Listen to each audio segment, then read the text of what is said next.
அவரை நேசிச்ச பொண்ணை மறக்க முடியாம தினமும் குடிச்சிட்டு உடம்ப கெடுத்துட்டு இருந்தாரு. அவரை குடிக்க கூடாதுன்னு உன்கிட்ட நேர்த்தி கடன் வச்சேன். நீயும் அதை நிறைவேற்றிட்ட. அவர் எனக்காக எதுவும் செய்ய வேண்டாம். எப்பவும் இதே மாதிரி குடிக்காம நல்லபடியா இருந்தாலே அதுவே எனக்கு சந்தோஷம்தான்.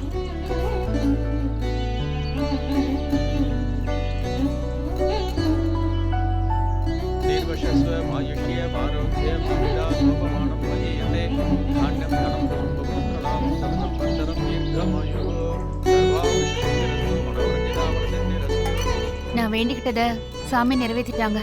அதுக்கு அடிப்பிரதர்ஷனம் பண்ணணும். அம்பால நன்னா மனசார வேண்டிண்டு நீங்க அடிப்பிரதட்சணம் பண்ணுங்க. எல்லாம் நல்லதே நடக்கும். அம்பாள் துணையா இருப்பா.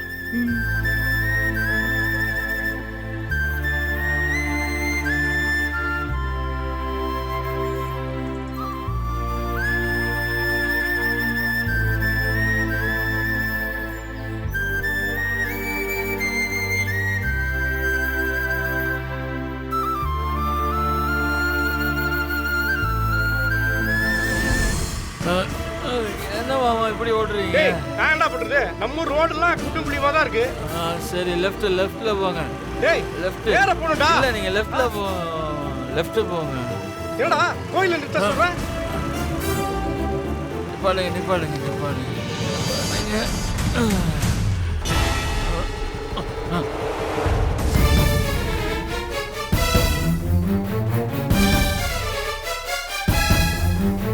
டேய் உள்ள போறா. டேய் மாப்ள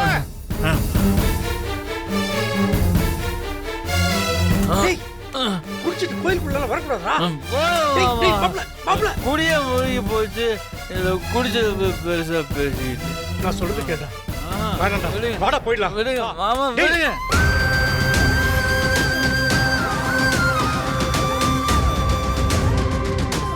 என் வாழ்க்கையும் காவியா வாழ்க்கையும் நாசமாக்கினவங்க இங்கதான் இருக்காங்க. அவங்கள பார்த்து 4 வார்த்தை கேட்கணும். என்னடா சொல்ற? யார் அவன்? கேட்டாதான் மாமா என் மனசு வரும்.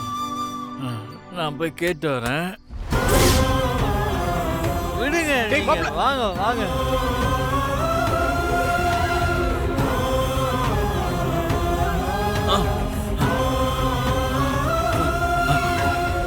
டேய் வா வந்துரு.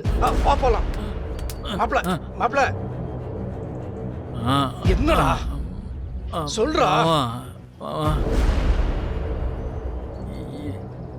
இவங்கதான் ஏன் வாழ்க்கையில நிம்மதி இல்லாம ஆக்கணும். சாமிய போய் காட்டுற?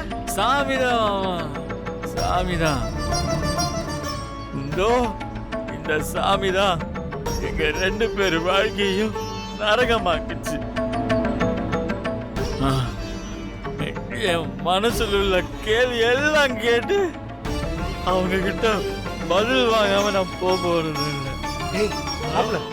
இந்த மாதிரி புனிதமான இடத்துக்கு குடிச்சிட்டு வரக்கூடாதுடா. அது தப்பு.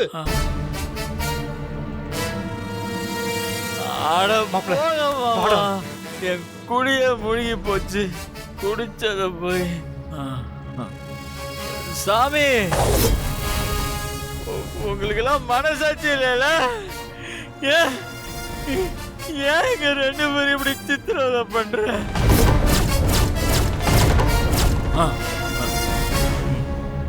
ஒன்னு சொல்லுமா, நீ உருவத்துல மட்டும் கல் இல்ல, ஓ மனசும் கல்லு. மத்தவங்க உணர்ச்சியை உன்னால புரிஞ்சுக்க முடியாதுல்ல?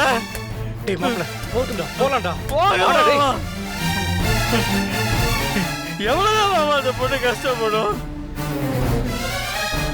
எல்லாருமே சேர்ந்து இப்ப வீட்டை விட்டு அனுப்புறதுக்கு முடிவு பண்ணிட்டாங்க. அவ சரியில்லை, அவ அப்படி, அவ இப்படி ஏதேதோ பழி போறாங்க மாமா. என்னை பொறுத்த வரைக்கும் அவ ரொம்ப நல்லவ மாமா. அவ வாழ்க்கையில ஏன் மாமா சாமி விளையாடுது? நீங்க பொண்ணு தானே, நீங்க பொண்ணு தானே. ஒரு பொண்ணோட மனசு உனக்கு புரியலையா? மாப்பிள்ளை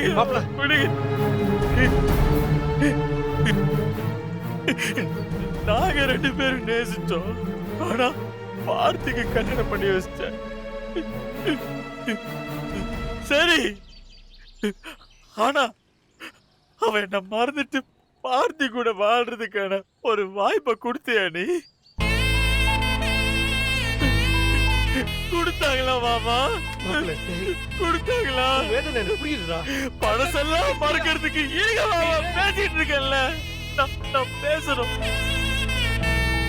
பழசெல்லாம் மறக்கிறதுக்கு கொஞ்சம் கூட டைம் கொடுக்காம அந்த பொண்ணை இப்படி தண்டிச்சா என்ன அர்த்தம்? சொல்லுங்க மாமா, சொல்லுங்க. நான் கேக்குறது தப்பா? இங்க பாரு, எனக்கு பதில் சொல்லு. சொல்லு. சொன்னாலே போதும். பிரியா இங்க வரா. யாரு வந்தா என்ன மாமா? பிரியாடா. நான் கேக்குற கேள்விக்கெல்லாம் பதில் சொல்லுங்க மாமா.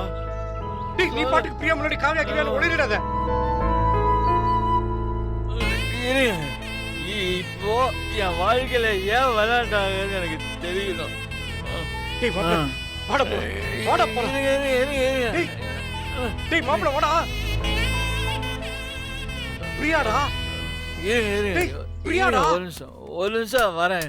ஒரு நிமிஷம் வரேன். டேய் மாமா, பிரியா வந்து எங்களை பாத்திர போறாடா. டேய் மாப்ள. சொன்னா கேளு.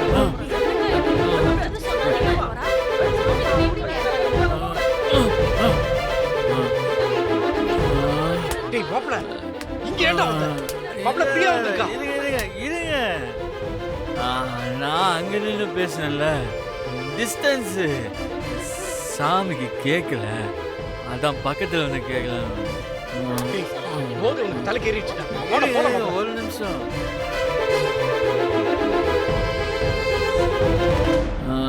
இருங்க.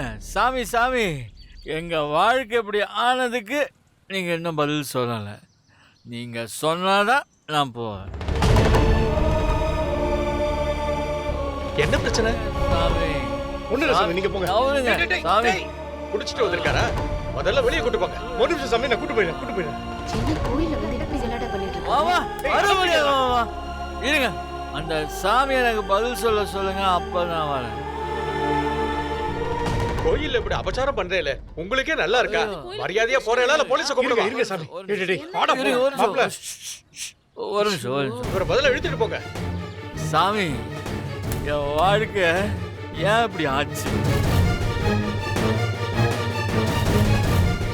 ஏன் என் வாழ்க்கை கோயிலுக்குள்ள குடிச்சிட்டு வர்றது தப்பு. எங்க வந்து புலம்பிட்டு இருக்காரு? முதல்ல கூட்டிட்டு போங்க அவரை. இருங்க சாமி, நான் பேசிட்டு இருக்கேன்ல. மாமா, இருங்க மாமா. சாமி, பேசிட்டு இருக்கேன்ல. நீங்க பதில் சொன்னாதான். ஏன் இப்படி நடந்துக்கிறீங்க? ஏன்டா? சரி சாமி.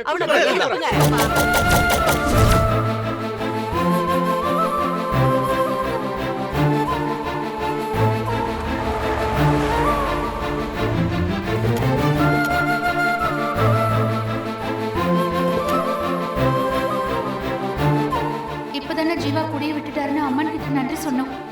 அதுக்குள்ள குடிச்சிட்டு வந்து இப்படி பண்றாரு.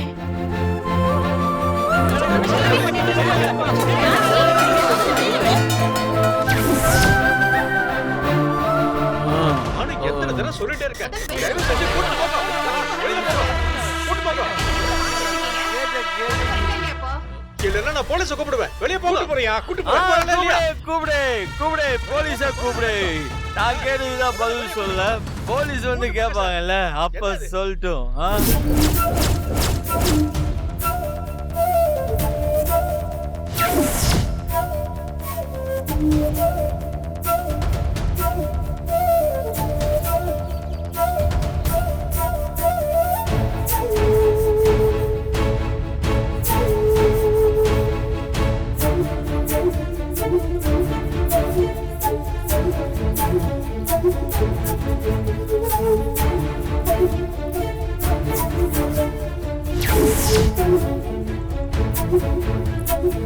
ஜீவா இங்க என்ன பண்றான் ஜேகே? தெரியலத்த.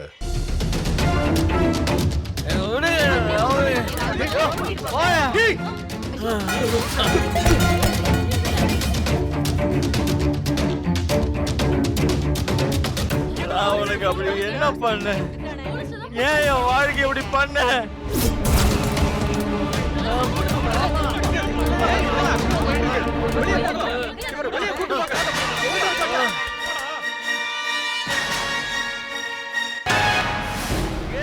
சொல்றத கேளுமா. வெளியே போப்பா. வெளியே போறியா இல்லையா? சரி வெளியே போ.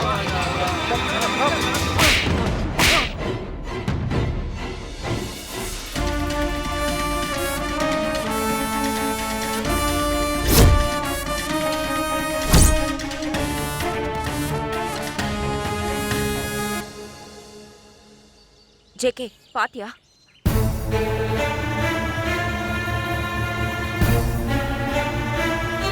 என்ன பண்ணிட்டு இருக்கீங்க?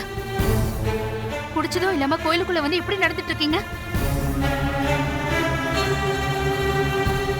முதல்ல இங்க இருந்து வெளியே போங்க. நான் வெளியெல்லாம் போவேன். என் மனசுல உள்ள கேள்விக்கெல்லாம் சாமி பதில் சொல்லணும். சாமி, உங்க கேள்விக்கெல்லாம் சாமி பதில் சொல்லாத. நான் சொல்றேன், வாங்க. உன் பதில தேவையில்லப்பா.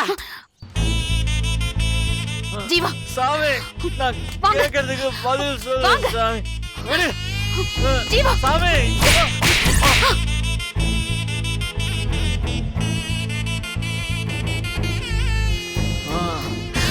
வாங்க. விடு. அத்தை, என்னத்த அது? இத்தனை பேருக்கு முன்னாடி பிரியா ஜீவாவை அடிச்சுட்டா? அவன் ஆடின ஆட்டத்துக்கு ஆண்டவன் பதில் சொல்லிருக்காரு. என்னம்மா இது? ஜீவா குடிச்சிட்டு வந்து கோயில்ல பிரச்சனை பண்ணிக்கிட்டு இருக்கா. அத்தை, நான் அன்னைக்கே சொன்னல உங்ககிட்ட, அவன் வாழ்க்கையில ஏதோ ஒரு பிரச்சனை இருக்கத்த. அது என்னன்னு தான் நமக்கு தெரியல. அன்னைக்கு கூட பிரியா அவங்க அம்மா ஜீவா காலில் விழுந்து கெஞ்சி அழுதாங்கத்த. இன்னைக்கு என்னடானா ஜீவா குடிச்சிட்டு கோயில்ல பிரச்சனை பண்றான். பிரியா அவனை அடிக்கிறா. ஒரு பொது இடத்துல இத்தனை பேர் முன்னாடி இந்த பிரியா ஜீவாவை இப்படி அடிக்கிறான்னா அப்ப கண்டிப்பா பிரியா ஜீவாவால எவ்வளவு பாதிக்கப்பட்டிருப்பா.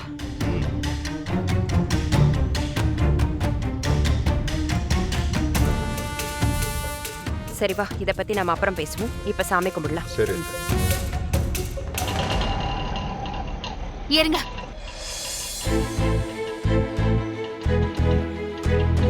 பிரியா, அவன் மேல கோச்சுக்காது. அவன் எதுவும் மன உளைச்சல்ல இருக்கான். இவருக்கு மட்டும்தான் மன உளைச்சல் இருக்கா? உலகத்துல இருக்கிற எல்லாருக்கும் மன உளைச்சல் இருக்கு. அதுக்காக இவரை மாதிரி குடிச்சிட்டு வந்து சாமி முன்னாடி ரகலை பண்ணிட்டு இருக்காங்களா? அண்ணா, அசோக் நகர் போங்க.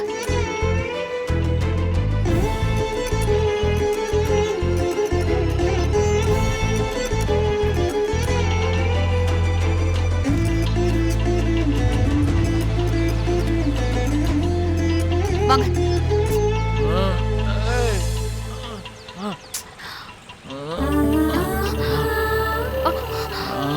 உள்ள வாங்க.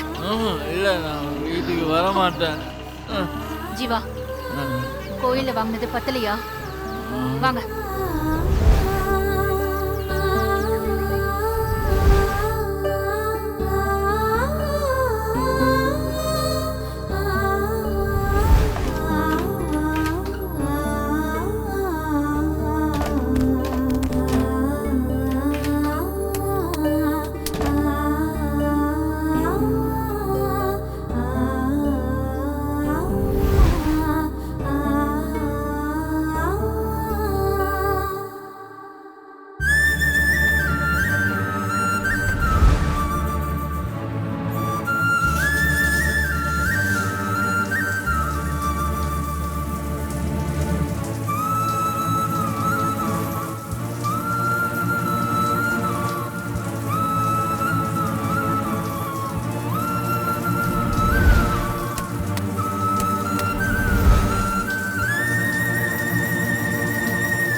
லெமன் ஜூஸ் குடிங்க.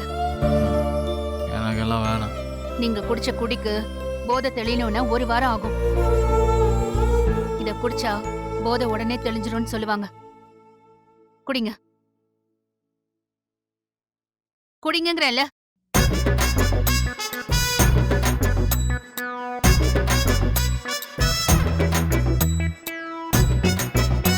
குடிங்க.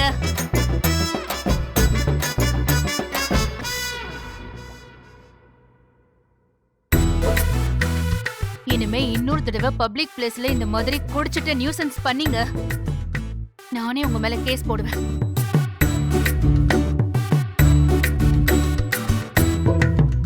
என்ன பாக்குறீங்க? போட மாட்டேன்னு நினைக்கிறீங்களா? கண்டிப்பா கேஸ் போடுவேன். ஒழுங்கா இருக்கணும், புரியுதா?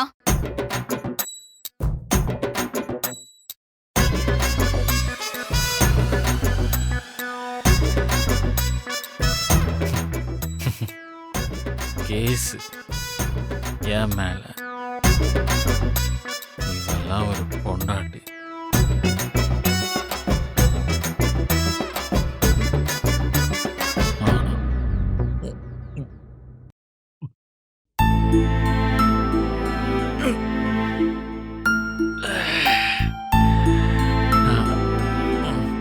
இதுவும் குடிதான், அதுவும் குடிதான்.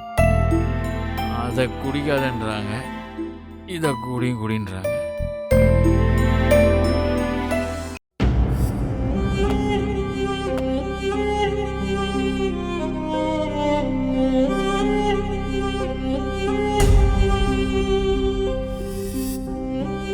அம்மா, எதுக்கு அந்த போட்டோ திரும்பி இருக்கு? அந்த போட்டோவை பார்க்கும் போதெல்லாம் இவர் நம்ம ஹஸ்பண்ட், நாம அவரோட ஒய்ஃபுங்கிற எண்ணம் உன் மனசுக்குள்ள ஓடிக்கிட்டே இருக்குல்ல? எனக்கு ஒன்றும் அப்படியெல்லாம் பயம் இல்லை. அப்ப தாராளமா திருப்பி வைக்கலாமே. போதுமா? பாரு, இப்பதான் நல்லா இருக்கு.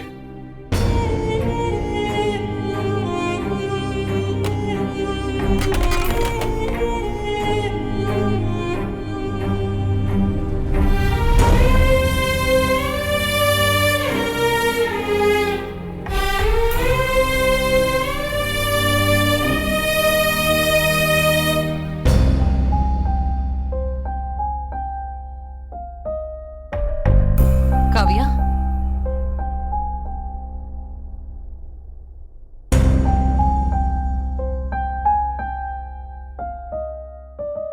என்ன காவியா அதையே பார்த்துட்டு இருக்க?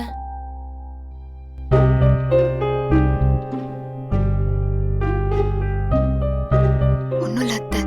இத பார்க்கும்போதெல்லாம் கல்யாண நாள் தான் ஞாபகத்துக்கு வருது. அன்னைக்கு நடந்ததெல்லாம் அப்படியே மனசுக்கு வந்த போது பிரியா கல்யாணம் நல்லபடியா நடக்கணும்னு கடவுள் கிட்ட வேண்டிக்கிட்டு தான் அந்த மண்டபத்துக்குள்ளேயே நான் வந்தேன். ஆனா அவ கல்யாணம் நல்லபடியா நடக்கல. அதுக்கு பதிலா என்ன கட்டாயப்படுத்தி என்ன சம்மதிக்க வச்சு இந்த கல்யாணம் நடந்தது.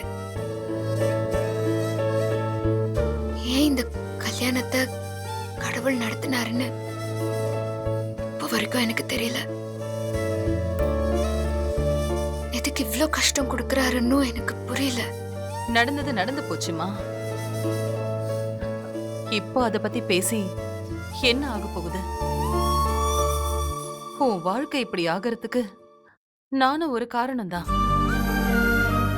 பாவம், நீ யாரையோ மனசுல நினைச்சிட்டு இருந்திருக்க. அது தெரியாம நாங்க பார்த்திக்கு உன்னை கல்யாணம் பண்ணி வச்சிட்டோம். இன்னைக்கு உன் வாழ்க்கை ஒரு கேள்விக்குறி ஆயிடுச்சு. அத நினைச்சாதாம்மா எனக்கு ரொம்ப வேதனையா இருக்கு. சில நேரம் கடவுள் ஏன் தான் இப்படி விளையாடுறாருன்னே தெரியல.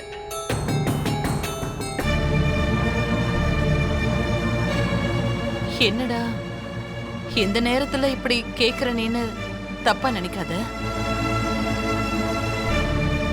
நீ என்ன முடிவு பண்ணிருக்க?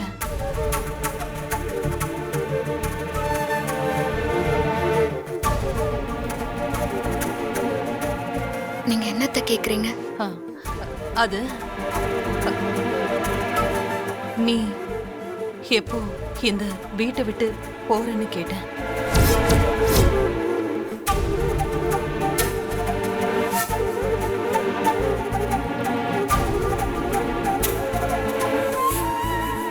ஏன்னா இந்த நேரத்துல இந்த சம்பவம் நடந்ததுனால எல்லாரும் உன் மேல கோவமா இருக்காங்க.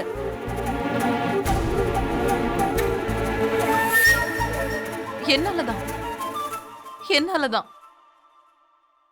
பார்த்தியும் உன் மேல கோவமா இருக்கான். இப்ப நீ வீட்டை விட்டு போறேன்னு சொன்னா உன்னை யாரும் தடுக்கவே மாட்டாங்க. நீ தாராளமா போலாம்.